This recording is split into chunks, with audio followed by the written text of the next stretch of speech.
Dealing with conflict in the workplace. Not fun. And what's even worse is not knowing what to do when there's conflict in the workplace. So that's what we're going to be talking about today. So if you are, or in case you might be dealing with conflict in the future, today we're going to talk about 3 steps, 3 important things that's going to help you resolve conflicts with a lot more ease. So if you're joining me right now, say hi, let me know that you're here. I'm open. Kelsey Ann is going to be watching the chat for any questions, conflict, tensions. It's a big topic. So I'm ready to answer questions. And I love questions, by the way. There is no wrong question. I love all of them. And it allows me to go and give you more of what you need. So if we are just getting to know each other, I'm going to give you a little bit about me so you know who I am, why listen to this video, and why trust what I'm sharing with you. So my name is Melissa. I am an executive coach and a management consultant. So I'm a professional certified coach, which means I have gone through an extensive process of training, of practicing the skills, of testing, of demonstrating my skills to be accredited as a professional certified coach. Now, what that means on a day-to-day is I work with leaders primarily. So I do executive coaching, I do leadership coaching, leadership development, and some team coaching. And my specialty is focusing on the people side of business. So people are my thing, and people come with a lot of complexity, a lot of feelings, thoughts, tensions, conflict. So this is constantly something behind the scenes that I'm working with, either with clients as they're working through tension and conflict. And sometimes it also means me stepping into and facilitating with employees or between leaders and employees or between 2 employees. So conflict was something that I used to be terrified. Like I used to run, like feelings, emotions, angry people, get me out. Where's the exit button? And I have been able to build up the skills. And now this is part of what I do every day. And I've gotten very comfortable with these things. So I want to share about what has been instrumental for me in being able from going from get me out, I cannot deal with this, completely avoidant of any kind of tension and conflict, to actually moving towards those tensions and conflicts and turning them into something better, taking advantage of the fact that we're working through something important that's going to make us stronger. So Kelsey Ann is my employee. She's joining me today. So Kelsey Ann is the magic behind the scenes that make all of these live happen. So she organizes me. She organizes the topic. She puts it all together. So we're here today because of her. So Kelsey Ann, what do you want to share about yourself? So I'm your marketing director, and I offer the employee perspective on these live trainings, sharing the way that we do things here at In Charge Coaching in our team, as well as kind of, I guess, my experiences in post-corporate world. Do you have coffee with you? I have my tea, yeah. Tea, coffee. So I hope you are joining us and you have some kind of warm drink, or cold. Maybe it's a really warm day for you. And you can create a little bit of space for you to think about this topic of dealing with tensions and conflict. So when it comes to conflict, it might not be always obvious that there's conflict, especially when we're in a leadership position. So what happens, and I've just been using the words, I've been dropping some seeds here about tensions. So there are always tensions below the surface. So if you think about, this is the surface, this is what we see. This is what like we can see, hear, like somehow pick up with our senses. And underneath of the surface are all the things that are going on within people, the things that we cannot see. And what is going on under the surface are a whole lot of different types of tensions. Okay, there will always be tensions. Some tensions can be resolved, some tensions need to be managed, but there will be tension. And as we gain more authority, more power, more position, status, all of these things based on a title, we become part of management culture. We become part of a different, we get separated from the employees and we have less information. Because we have more power and authority, we are given the information that employees want to give us so that they can keep protecting themselves, because now we have some power.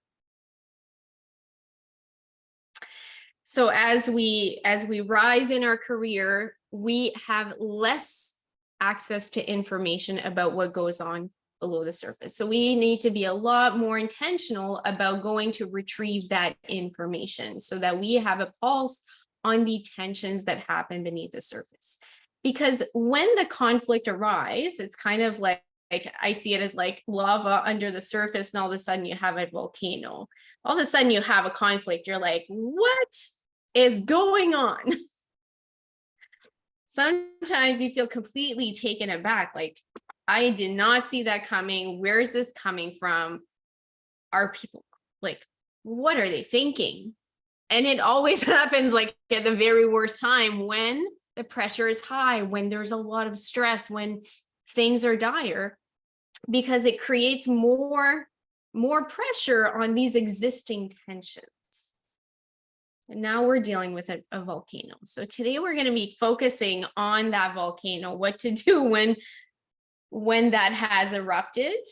And I'm going to give you some clues as to what you could do before that erupts. Kelsey-Ann, as I'm saying all of this, what are you thinking? I'm seeing a big smile on your face. I'm still with the past Melissa that like sees conflict and it's like pew, gone, because I don't want to deal with it. But I know you have to. Mm-hmm. And you know that's not uncommon. That's most of us. And we're going to talk about that. So the volcano has erupted. Now what?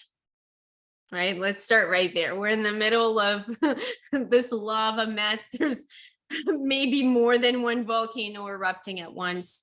But you're noticing, okay, we have a volcano. Nothing's going to move forward until we deal with it. Right? So you can't just like, hey, there's a volcano erupting. Let's just get back to work. This volcano is disrupting. It's disrupting work. It's disrupting other people's ability. Even if you can compartmentalize it and get back to work, I promise you others are having conversation, being distracted, being concerned, and not necessarily working. And as I'm saying this, Kelsey-Ann, you probably have like an image, even memories of that being the case. Like you can imagine you're in the workplace, someone's gone off, something is going down, and everyone is just talking about it, involved. And it is like where the focus is. Focus is no longer the work. All right. So the volcano has erupted, we're dealing with a lot of emotions. So step number one is to lessen the intensity of those emotions. How do you do that? Not by burying your head in the sand and pretending it doesn't exist. So suppressing, pretending they're not there, avoiding, all of these tactics that we have for not dealing with. Mhm. Even tell people, you shouldn't feel that. There's no reason for that. That tends to bring more emotion, not lessen the intensity, but bring up the intensity. So if you were doing all of that, what would you be doing instead? Listen, Listen. Yeah. like really listen though. Not Not just listen to respond like we tend to do and justify and explain. And then there goes the scales again. Yeah. And so acknowledging the emotion goes a long way in lessening the intensity, and it's pretty instant. It won't make it go away, but the emotion is kind of like a messenger, and it's a chemical response that your brain is sending you to stimuli to let you know to behave, to let you know to do something, to go towards what you want, to avoid what you don't want. So if you don't listen to that signal, well, your brain says, okay, let me give you more of that signal. Let me intensify the signal. But once you start paying attention to the signal, it doesn't have to try knocking down your door anymore. It can relax and say, oh, thank you for listening. I had a message for you. And, it's easy to say acknowledge, but, put yourself in that position of that person is having high intensity, high intense emotions. You don't necessarily agree with their behavior. You're having intense emotions. Other people are having intense emotions. It's really hard to say, I hear what you're saying. It's really hard to say, I hear that you're feeling this way. And it might be hard for them to express it too.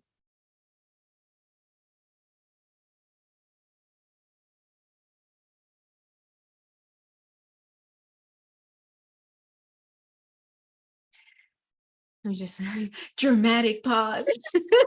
Just want you to think about that. It is not easy. We say these things like it's an easy thing, and it's not easy. So you kind of have to deal with yourself in this at the same time, and lessen your own emotions as they're coming up. And giving yourself enough space to listen and acknowledge the other person's emotions. Now, acknowledging and understanding does not mean agree with.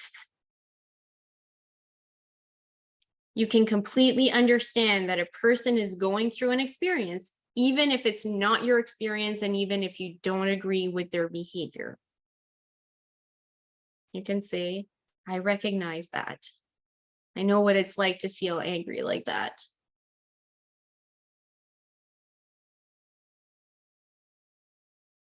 Make sense? Mm-hmm. Questions that are coming up for you, for others? Nothing has popped into my head right now, but that's not to say that it won't here soon. Okay. I'm going to add a little bit to that. And I'm looking at the time. I'm going to have to tighten it up. But, how do you ask for feelings? Sometimes, like, it can be scary to ask what's happening for the other, and noticing that I'm saying it, what's happening for you. instead of how does that make you feel? Right. Fine. So I tend to, in the workplace, and depending on the culture, I will tend to ask things like, what's coming up for you right now? When this is happening, what's coming up? Or what's this experience like? I can see that this is important. What's this experience like for you right now? And it makes it more okay to talk about it. Whereas if I'm asking a feeling question, sometimes it can not feel okay because we've been programmed not to talk about feelings in the workplace. And then I completely avoid the question, how does that make you feel? Because we're implying that something outside of the person is making them feel something. It victimizes them, takes away their power. Whereas if you ask a question more, if you're gonna ask a feeling question, ask something like, how do you feel about X? Or how do you feel right now? Instead of the make. Take the make out of your questions. Make sense? Mm-hmm. All right. So number 2 is, once you know what they're feeling, is to lean into those emotions instead of avoiding them. So now somebody's just told you, I'm really angry. And then you're like, let me Scooby-Doo out of here. Or how do I shut this down? Or how do I make you feel something different? Right? That's the internal reaction. Ooh, I gotta fix this. Let's make sure they feel differently. Or let me fix them. Let me fix how they feel. And then we try to control. And what happens when we control? It does not work. There is more resistance because nobody likes to be controlled. There's more resistance. And as soon as we are trying to make the person feel something different, or we're trying to control the situation, it's no longer about the person. And so the intensity comes back. Like, you asked me how I was feeling, and now you're going to tell me? You're taking over? Really? I was going to say, and that would probably intensify it even more. Like and now you're lying to me. You're saying you're listening, but you're not listening. Now you're telling. Yeah. So once you identify what the feeling is, what the emotion is, then you get to explore it. Then you get to say, hey, I hear that you're angry. I recognize that experience. Tell me about what's underneath this anger. If anger was an iceberg, what's underneath it? You know, what's important here? If you're angry, something's important to you. What am I missing? And as you build up this skill called navigate emotions, you get really comfortable with this navigating, with this asking questions, like exploring. And it's not about probing and putting somebody like feeling like they're in trouble, but actually partnering with them and exploring what this is. Because those feelings are driving the behavior. So if you want less of the behavior, if you want a different behavior, you will have better results by actually exploring the driving. What's driving this? What's underneath the surface? I have a question. Yeah. What happens if one of two things? If you, the leader, identify the wrong emotion, right? And then they just roll with it. So it sounds like you're frustrated and they just roll with it. Or like, how do you actually get what is actually the end? We know that we can feel multiple feelings at once. Yeah. Right? So, and then the other question is, what if they don't actually know what they're feeling? Because they're feeling so many feelings at once that they can't necessarily identify, I'm feeling angry and frustrated. And I'm just looking at my wheel here. um, and fear and all of the other emotions, right? Like they're feeling a rainbow of these feelings, but they can't actually put it into words. And then maybe not necessarily trusting what you're going to do with that information. Yeah. So two questions, very much related to each other in terms of answer. So the first, answering your first question, what if you pick up on the wrong emotion or you interpret it the wrong way? And test your assumptions. Test your assumptions, because even the first thing they say, like, I'm feeling really angry about this, or I'm feeling really frustrated, it may look like frustration on the outside, but there could be something more going on the inside. So frustration is about noticing, and this is where emotional literacy comes really, really handy. Frustration is about noticing challenges, minor challenges. So what are you seeing? What are the challenges that you're seeing in frustration? So I'll ask kind of questions around that just to identify, like, yes, this is what it's about.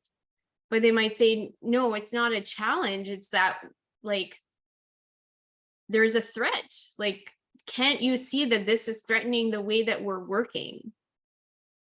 Or this project might not survive because might happen. Okay, so now we have a threat to something we care about. That's fear.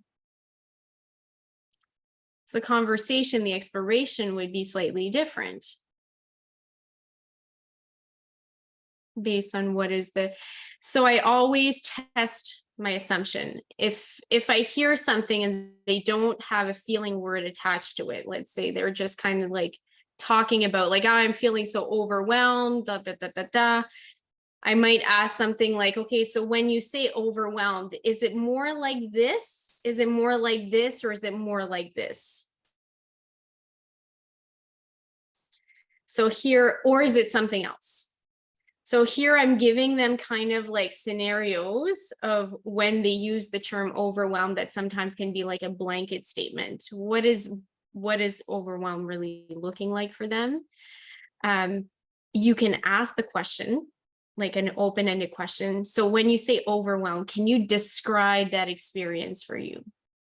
What are you thinking? What's coming up as you're feeling overwhelmed?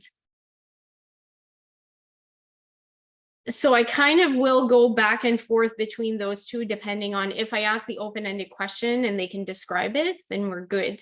I have an understanding. If they can't describe it, then I might offer them, is it more like this? Is it more like this? Is it more like this? Or is it something else? And that gives them enough to orient themselves and clarify to me what they mean. Okay. So the second part of your question again was, what if they don't know? And I think I just answered it. Yeah.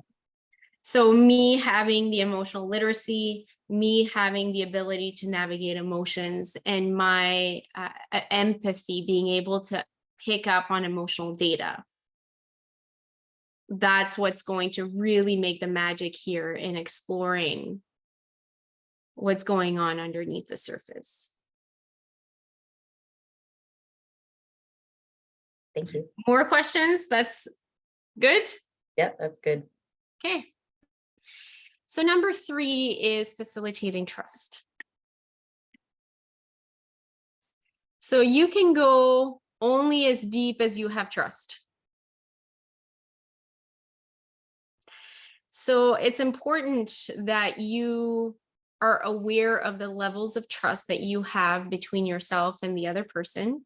And sometimes you can even gauge that by the type of answers they're giving you, how much of the story they're giving you, what's the quality of their responses. Are you always getting the same thing, or are they going deeper? So just based on your interaction, you can kind of gauge where is the level of trust. And is it going, and it will flex during conversations. So you have to like be able to keep your finger on the pulse of, is it going up and down? And sometimes you can ask a really bold question and that can, cause them to pull back. So now you have to nurture trust again and maintain the level of trust through your conversations. Now, facilitating trust is not easy because it's individual and it's not about you. So how do you build trust? Often the answer is, well, I'm a pretty trustworthy person. People just trust me. And I would say, in your opinion, in your belief, you're a trustworthy person because you know what you need to trust and you trust those things about yourself. But what you need in order to trust and what another person needs in order to trust will look different. It is easier to build trust with the people who have similar trust styles because, hey, we're approaching trust in the same way. So it makes it really easy. Some people need something completely different. And so it requires you to adapt. And the more trust you have, the easier it will be to have those hard conversations, to be more direct, to have, to really dig into what's important. Regardless that the tension is directly or the conflict is directly between you and the other person or not, you are still in that position of facilitating trust. So if the conflict is between two individuals outside of yourself, you're still the facilitator here. So you'll be working with one person, you'll be facilitating trust between you and them so you can have a good conversation, get a really, dig deep into what's going on. And you're going to have to build trust with the person too and do the same thing. And then you're going to have to see, can we nurture and build trust between these two individuals so that we can have a constructive conversation? Because if they don't trust each other, they don't have enough, they might have some trust, but not enough trust. If we don't have enough common ground, putting them at the table across from each other to work it out will or it will implode. It will explode or implode, right? It will be either like go completely crazy and then the intensity, the chaos, the hot conflict is there, or we'll go cold. There's nothing to talk about. I'm good. I'm over this. Do you have something? Because I'm good.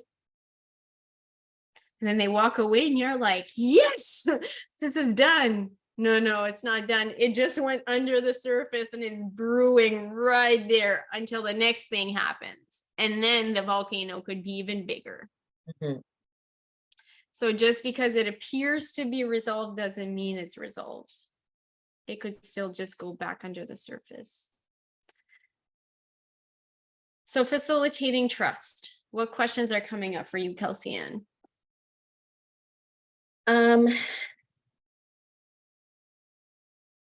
I guess, how do you build trust? Not necessarily knowing the trust styles of yourself and others. So, if we build trust easier with people that have the same trust style as us, how do we determine our trust style and how do we determine their trust style and work with it? Yeah.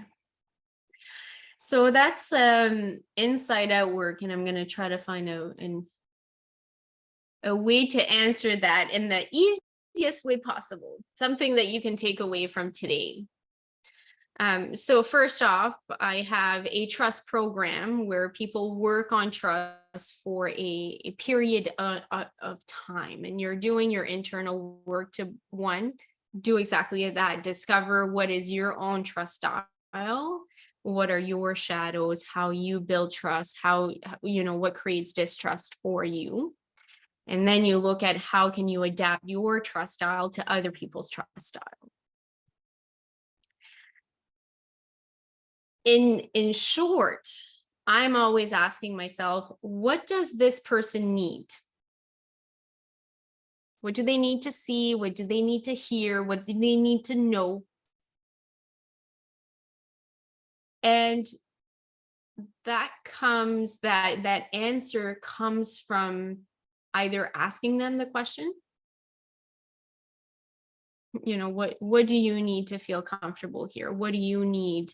And start getting some answers, and or looking at the pattern. So what do I know about them? When were times when we had a good amount of trust? And I can even test within the conversation. I'll do different things and see the impact. So different things might look like, I will give them information about my credentials, see what happens. That's not usually how I build trust. I kind of, forget about all of that. I build trust through a lot of empathy and emotional mastery. But maybe they need to know my credentials. And if I speak about that and I see that they open up and they ease up and I can feel the level of trust building, they need to know that I'm competent. So I'm gonna offer more of this. Let me show you my competence. That might not work. It might not change anything. I might just present some credentials and nothing happens. Well, okay, that's not it.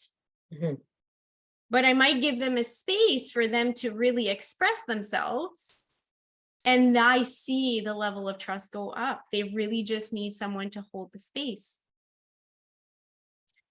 So as I'm engaging with the person, I'm gauging the trust and I'm being very observant and intentional with what I'm doing and observing the impact and the trust levels.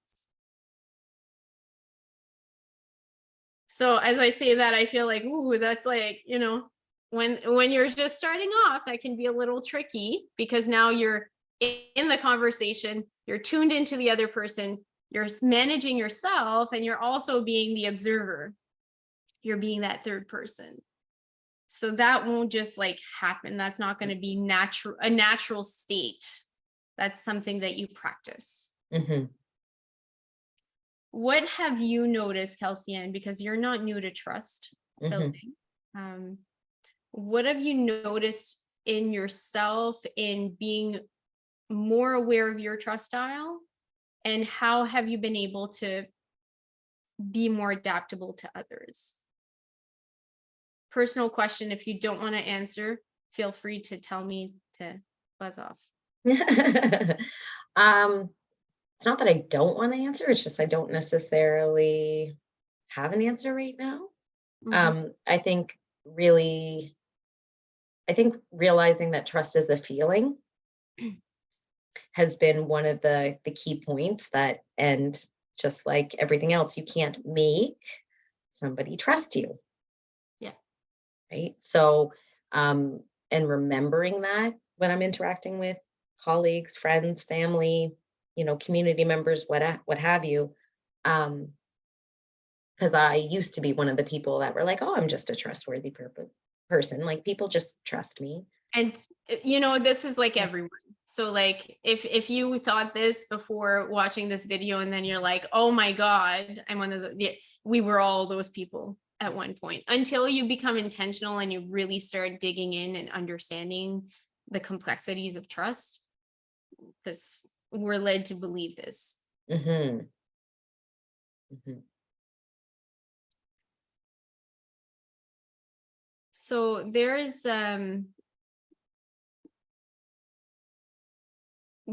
exercise that I do with clients. It's called the spiral of trust. And that exercise helps you identify what you trust and what you distrust in your current relationships. And that helps you see the patterns of your own trust style.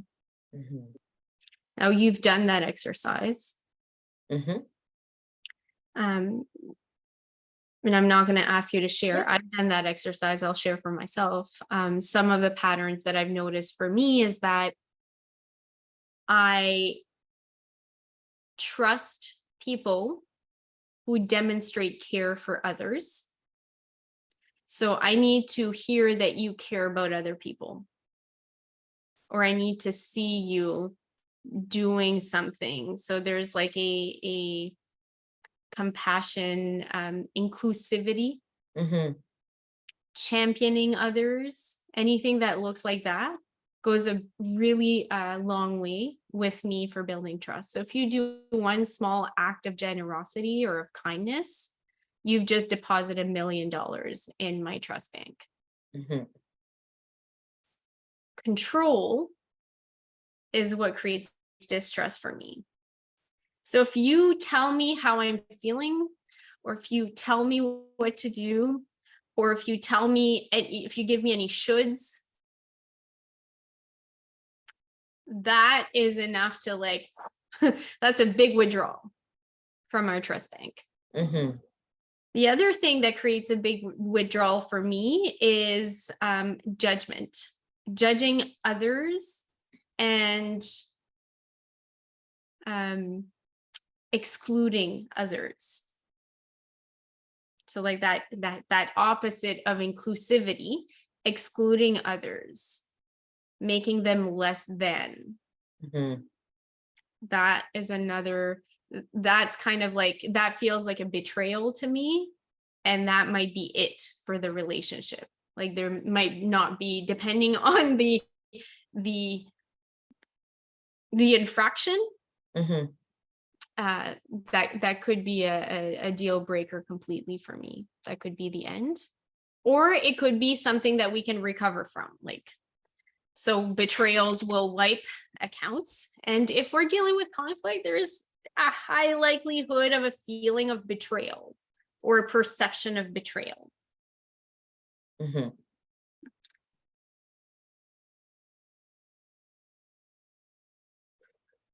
How do you feel about all that? That's a lot. That's a lot. We've gone over a lot here in our time together, and stirred that pot of trust. And like, some people I know will be watching this and be like, holy moly, or I would imagine some people would be like, holy moly, trust is like so much deeper than they originally thought, right? And just have that kind of reaction or awareness from this video. Yeah. And it starts with awareness, like just become aware and then observe how you trust and distrust, and then observe how other people trust and distrust. You mentioned it, trust is a feeling. Feelings are contagious. Emotions are contagious. So tune into others and observe. Do something different. See what happens to the trust levels. So what was your takeaway, Kelsey-Ann, from today? I think the 3 steps, and just kind of remembering the 3 steps when, trying to identify and diffuse, and to manage conflict, whether it's in the workplace or at home or whatever it is, wherever it is. So 1 is lessen the intensity so we can actually have a conversation, right? 2 is exploring why these emotions are coming up. It's navigating emotions.